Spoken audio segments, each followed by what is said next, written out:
So I'm going to attempt to troubleshoot the brush roller not turning on. This is a Shark Apex Duo, I think it's called. I'll show you what the problem is.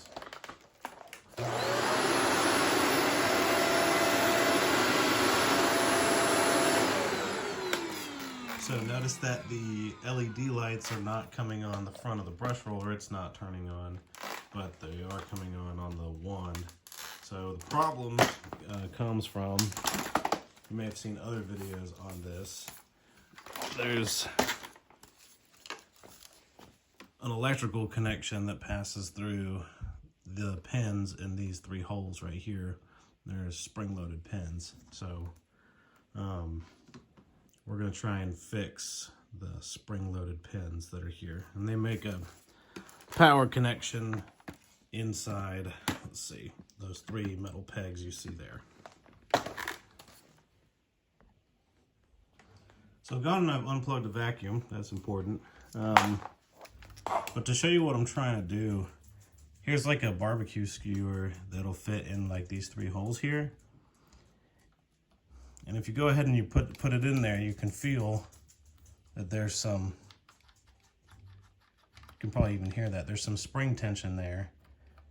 I got some spring tension on the one in the middle, and then this one is just, it's bottomed out. So the spring in there has seized, and so I think if we open up this housing right here, we can get in there and maybe relieve that spring so that it can make that power connection again.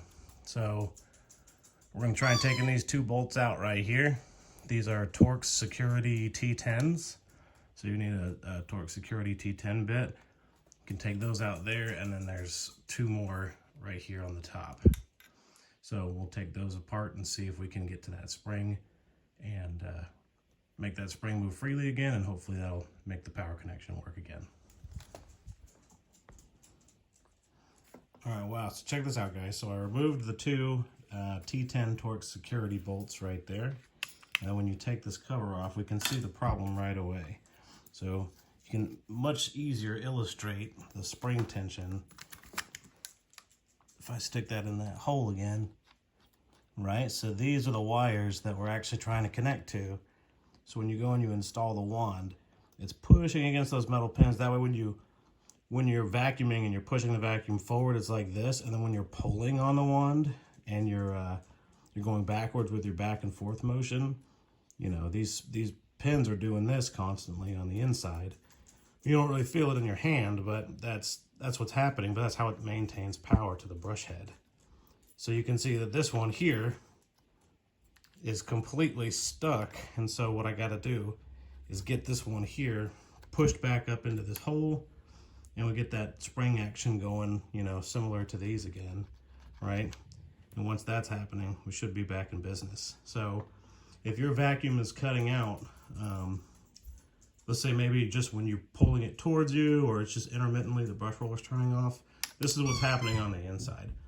I think you can buy a replacement like head and wand assembly from Shark directly for like 90 bucks, but you know, for $10 at Home Depot, you can get a Torx Security T10 bit, get this cover off, and maybe fix this yourself. So I'm gonna see what it might take to unseize this guy here, and I'll show you what that looks like here in a minute.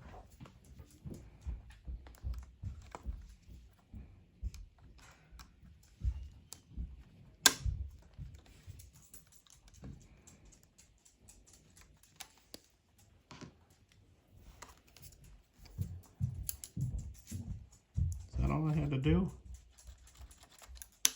Oh.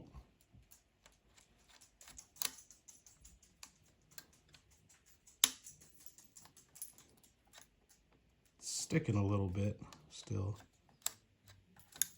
See, it wants to stick, whereas the other ones, when I bottom them all the way out, they come back.